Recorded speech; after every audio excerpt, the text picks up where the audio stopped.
So Primordial's Legends Hollow Hero, third-person action-adventure game with a feisty combat wombat as our main protagonist. The running joke in our community is God of Wombat, so if you're a fan of God of War, Legend of Zelda, even a little bit of Banjo-Kazooie old-school platforming mechanics in there, then that's basically what you get with our game, all slapped together with a hint of Australian vibe, naturally. So. For us, we knew we were working, this is very much a passion project, and we've been working full-time at other jobs as well. But as a team, we met together at university and we had a passion for similar games. At the time, we were deeply in love with the Elder Scrolls Skyrim, and just sort of action adventure, high fantasy epics and stuff like that is something that we've always appreciated. That we felt we weren't really seeing much in the Australian game scene, so we kind of just decided, well, we'll just do it ourselves. And that's what we've been aiming to do with this project and the Primordial's license as a whole. So this game we started just before COVID, so by the time it comes out we'll have technically been working on it for 5 years.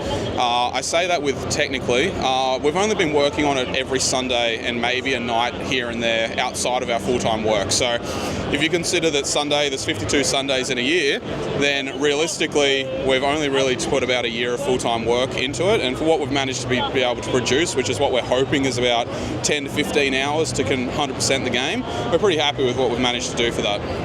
Yeah, and Primordial's Legends, you was talking about that, taking that, so is that been the same timeline, or what's that look like? Yeah, so Primordial's Legends for us is the equivalent of the Elder Scrolls, and then Hollow Hero is the equivalent of Skyrim. So when you see Primordial's Legends, that's something that we want to build into something that's much larger than just this game. We're interested in the idea of building a universe around this content. Hollow Hero just happens to be our first step into that content, if that makes sense. With this game, people can play it and they can go through Brunt's story, who's our main character, and they can get a beginning, middle and end, and it's a nice contained story, and happy days they've experienced it and they never need to look at it ever again if they so choose. For those that are interested, we have over 100,000 years of established lore, and as you start to explore the world and getting secrets sorted out and stuff like that, you realise that there's so much more beneath the surface, that for theory crafters and stuff out there, they'll start to really realise that there's a lot more to this world than what we show just on the surface when you're playing through this game. It's been awesome. Naturally, everything sort of starts out as, sort of grey boxy and stuff like that. You start with very grandiose ideas about what you want to achieve, etc., and then reality starts to kick in. Game development's very difficult, and we realise that certain things we wanted to achieve just isn't possible for a team of our size sometimes. But we all have experience making games, so for us it was really important to take what we did know and really push the envelope in that regard in order to build something that's polished.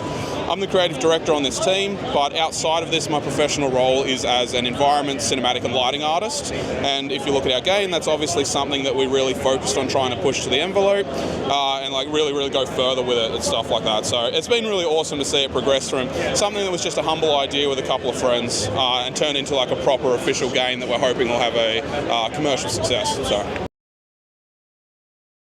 For us, basically, we've done PAX here. We're going to go back into the Wombat Burrow, for lack of a better term, and really just finish out the content. A lot of people's kind of been asking, when's this game coming out? We've seen it a couple of times now. We fully appreciate that.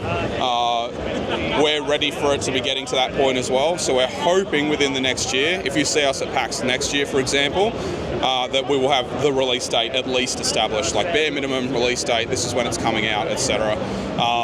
So I think that's the next step. The next step is the marketing campaign and getting it to the point where we can finally get it into the hands of people to play, because there's been a lot of people that have been clamouring for a while now waiting, so yeah. PAX has been awesome. I can't feel my feet on my legs anymore. I've been doing all of Melbourne International Games Week, so it's been pretty intense. But the reception's been super awesome. As I mentioned, we've had a few people that have come by that have played it before, and we had a ton of new content and stuff, which was cool. But having new players come through that have never seen it before and kind of going from that perspective has been super awesome. So yeah, PAX is always massive fun. It hurts my feet, but otherwise it's really cool. So no complaints.